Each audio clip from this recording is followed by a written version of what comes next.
예, 은혜로운 찬양을 해주신 우리 임세lâm 성도님께 격려의 박수 부탁드립니다. 하나님 우리 아버지와 우리 주 예수 그리스도로부터 오는 은혜와 평강이 오늘 주일 공동 예배 참석하신 우리 팔복교회 교우 여러분들에게 함께 있기를 바랍니다. 오늘은 교회력으로 성령 강림일 후 21째 주일입니다.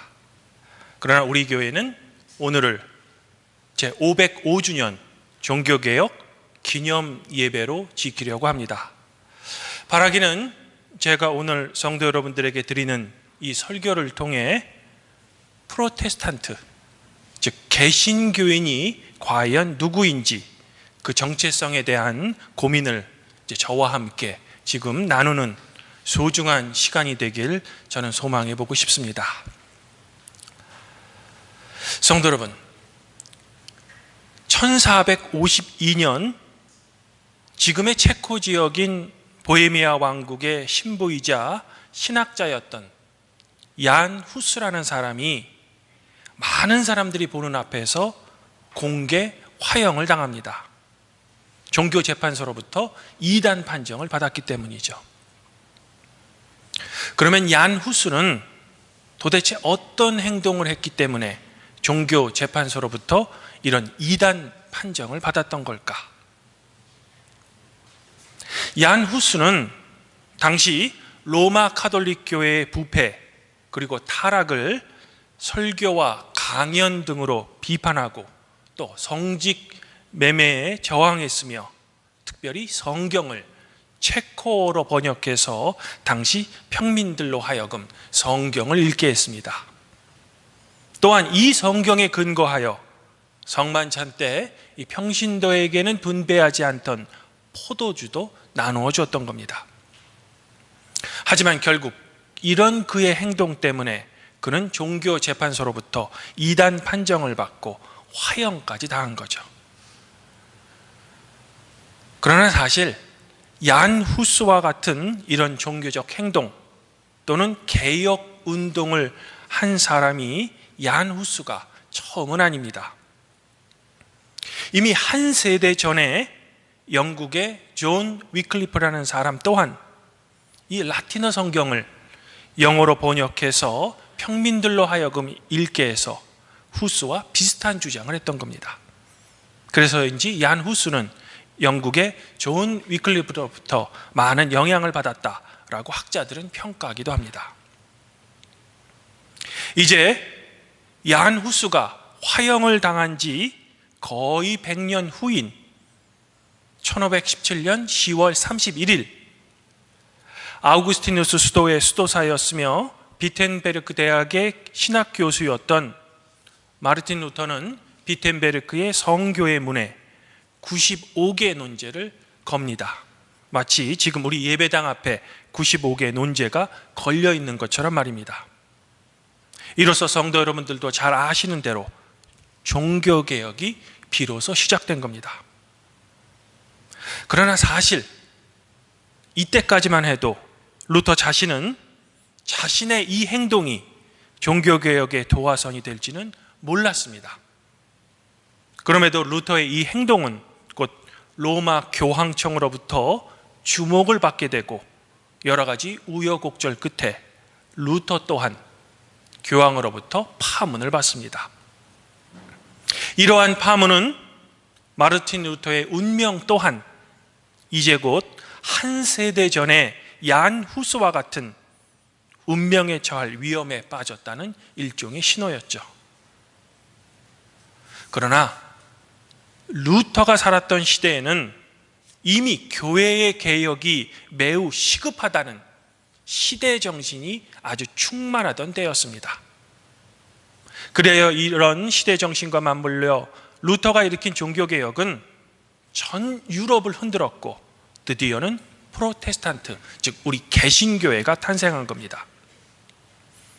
이렇듯 어떤 면에서 보면 존 위클리프와 얀 후스의 개혁운동은 실패한 한 개혁가들의 운동이 아니라 바로 마르틴 루터가 일으킨 위대한 종교개혁의 밑거름이며 또한 출발점이 된 거죠.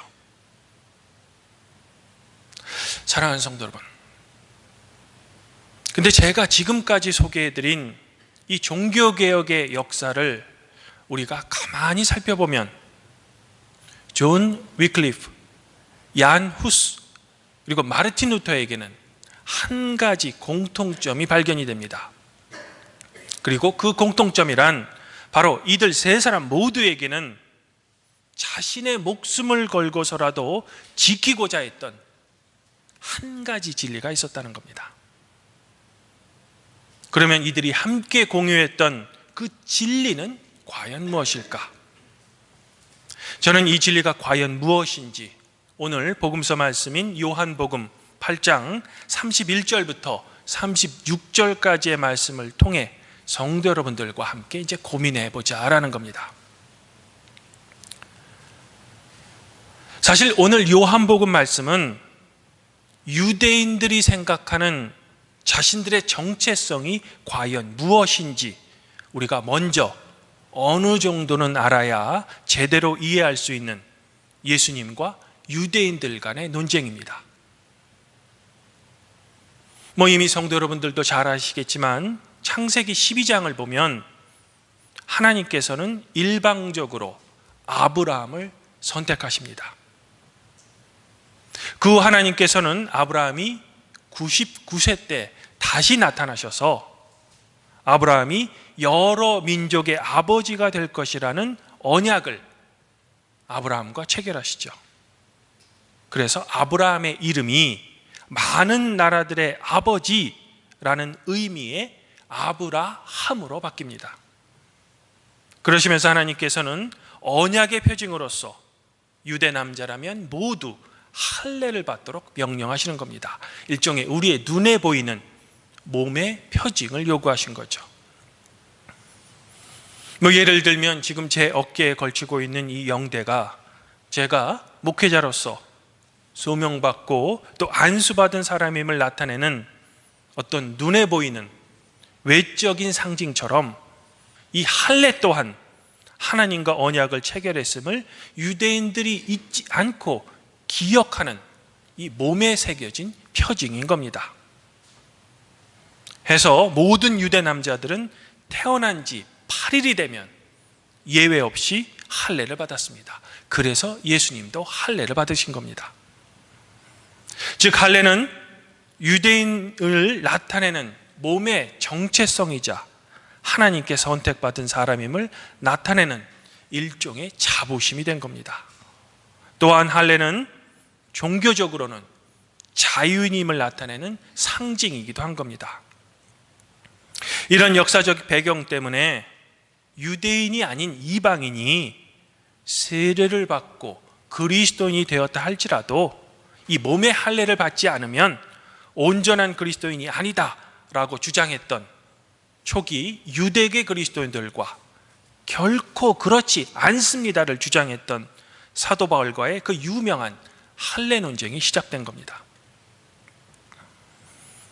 여하튼 이런 자부심이 있는 유대인들에게 예수님께서는 오늘 말씀에서 너희가 내 말에 거하면 참으로 나의 제자가 되고 진리를 알게 될 것이니 그 진리가 너희들을 자유롭게 하리라 라고 선포하셨던 거죠. 하지만 제가 앞서 말씀드린 대로 이 몸의 할례를 받은 유대인들은 예수님의 이 말씀을 온전히 이해하지 못하고 이내 반박합니다. 아니, 할례를 받음으로써 아브라함의 자손이 된 우리는 이미 자유인인데 무슨 까닭으로 우리가 다시 자유롭게 된다는 말인가? 라는 주장인 거죠.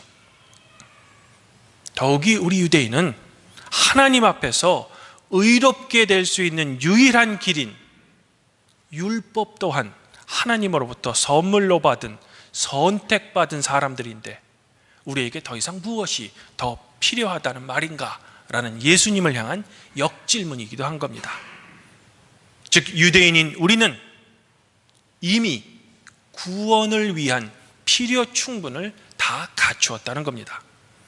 그런데 이 할례와 율법 이외에도 또 다른 조건이 있다는 식으로 말씀하시는 예수님의 말에는 결코 자신들은 동의할 수 없다라는 거죠. 하긴 유대인이 아닌 로마인이었던 빌라도 또한 십자가 처형 전 마지막 재판장에서 예수님께서 나는 진리를 증언하기 위해 이 세상에 왔으며 진리에 속한 사람은 나의 음성을 듣습니다 라는 말씀에 대해 당신이 지금 말하는 진리가 무엇입니까? 라고 되묻죠. 하지만 예수님께서는 빌라도의 이 질문에 관한 즉답을 회피하십니다. 왜일까? 힘과 권력을 기반으로 한 세계관을 가졌던 빌라도에게 예수님께서 그 진리를 설명해 준들 빌라도는 결코 이해할 수 없었기 때문입니다.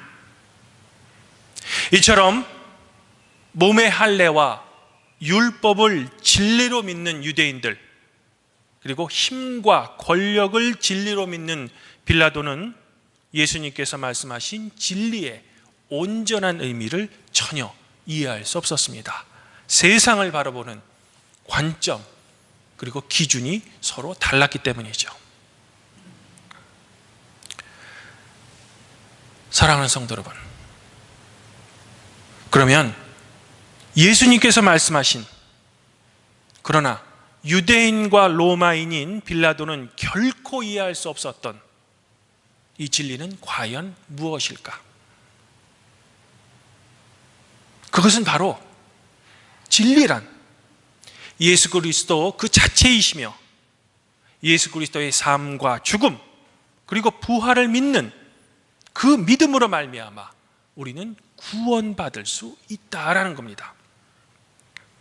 즉 우리의 구원은 세상의 권력이나 돈 또는 몸의 할례나 율법을 통해 우리 스스로 쟁취할 수 있는 것이 아니라 오직 예수 그리스도를 통한 믿음으로만 하나님 편에서 주시는 선물임을 받을 수 있다는 거죠. 전적인 하나님의 은총이자 은혜라는 겁니다. 그리고 이 진리를 사도 바울은 그 유명한 로마 교회에게 보내는 편지인 로마서에서 오늘 우리에게 이렇게 선포하고 있는 겁니다. 이제 율법 외에 하나님의 한 의가 나타났으니 율법과 선지자들에게 이미 증거를 받은 것입니다. 곧 예수 그리스도를 믿는 믿음으로 말미암아 모든 믿는 사람에게 미치는 하나님의 의에는 결코 차별이 없습니다. 그러나 모든 사람이 죄를 범하였기 때문에 하나님의 영광에 이르지 못했습니다.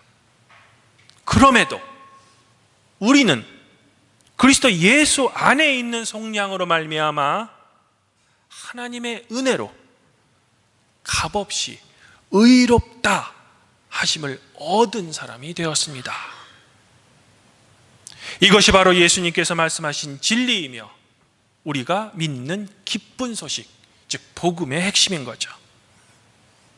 그리고 이것을 고백하는 신앙 고백 위에 그리스도의 교회가 세워졌으며 많은 순교자들 그리고 종교 개혁자들이 이 믿음을 지키기 위해 교회의 역사를 통해 자신의 목숨까지 아끼지 않았던 겁니다.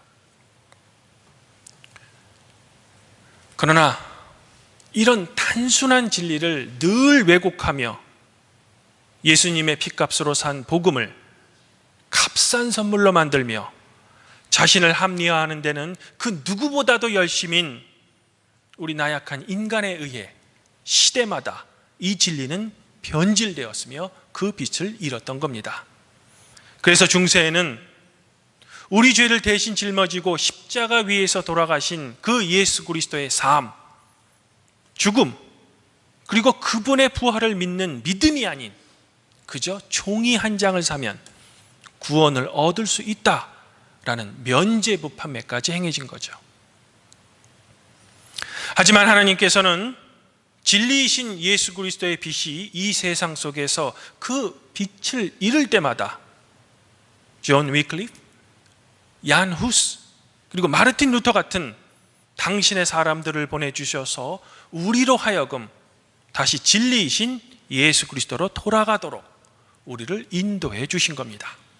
즉 이러한 종교개혁자들의 후예인 우리 개신교인들은 진리가 아니라면 그 어떤 것이라도 분연하게 일어나 자신의 목숨까지 걸고 저항해야 하는 사람들이죠.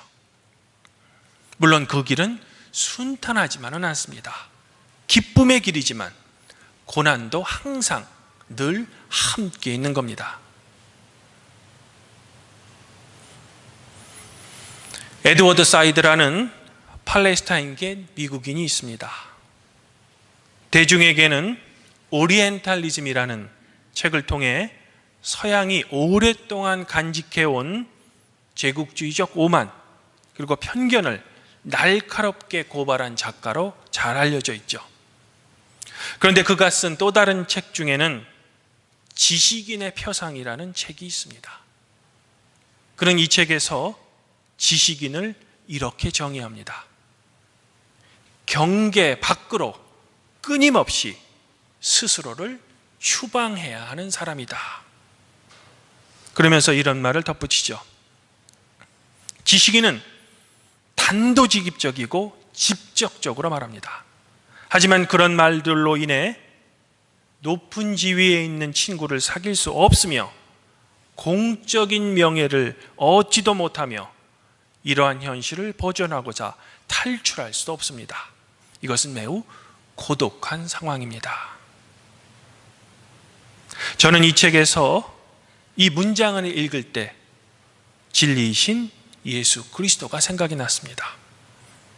당시 위선적인 종교 지도자들 그리고 바리새인들 그리고 정치 지도자들에게는 늘 직선적으로 말하셔서 그들의 미움을 받고 심지어는 살인의 위협도 받으셨으나 죄인과 약자들에게는 항상 따뜻하셨던 분. 그러나 정작 예수님 자신은 머리 둘 곳 없으실 정도로 매우 외로우셨던 분.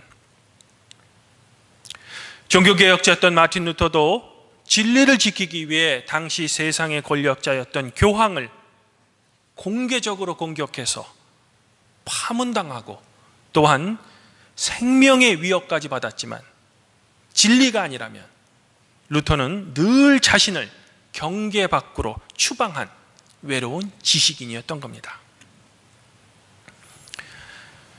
주님 안에서 한 형제자매인 팔복교회 성도 여러분, 우리 그리스도인들은 예수 그리스도라는 진리를 믿고 또한 진리이신 이 예수 그리스도의 삶과 그분의 가르침을 따라 이 세상을 살려고 부단히 노력하는 사람들입니다.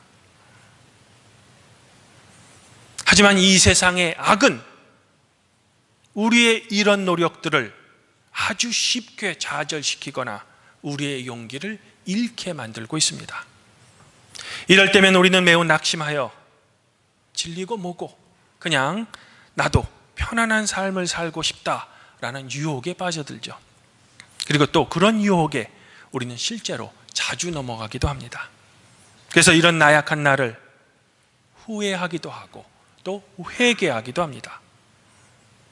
하지만 그럴 때마다 우리는 홀로 남겨진 것 같은 외로움 그리고 심한 낙심을 하게 되죠. 그러나 우리가 결코 낙심하거나 진리를 포기하지 않아야 할 이유와 근거는 바로 종교개혁자들을 보호하신 그 하나님께서 여전히 성도 여러분들을 보호하시고 여러분들에게 당신의 힘을 주신다는 겁니다. 비록 우리가 이런 하나님의 도움을 잘 인지하지 못하더라도 말입니다. 오늘 시편 기자는 시편 46편에서 항상 여러분들을 보호하시는 하나님을 이렇게 찬양합니다. 하나님은 우리의 피난처이시며 힘이시니 환난 중에 만날 큰 도움이십니다. 만군의 여호와께서 우리와 함께 하시니 야곱의 하나님은 우리의 피난처이십니다. 아무쪼록 바라기는 이 시편 기자의 노래가 바로 하나님을 향한 성도 여러분들의 자신의 고백들이 되기를 바라며 이 고백대로 만군의 하나님께서 진리를 따라 살기 위해 분연하게 노력하시는 우리 팔복교회 모든 성도 여러분들의 진정한 피난처가 되길 저는 지금 간절히 소망해 보고 싶습니다. 또한 진리이신 예수 그리스도의 사랑이 이 험난한 세상을 살아가는 팔복교회 모든 성도 여러분들을 그리스도 예수 안에서 자유롭게 하시기를 저는 지금 더불어 소망해 보고 싶습니다.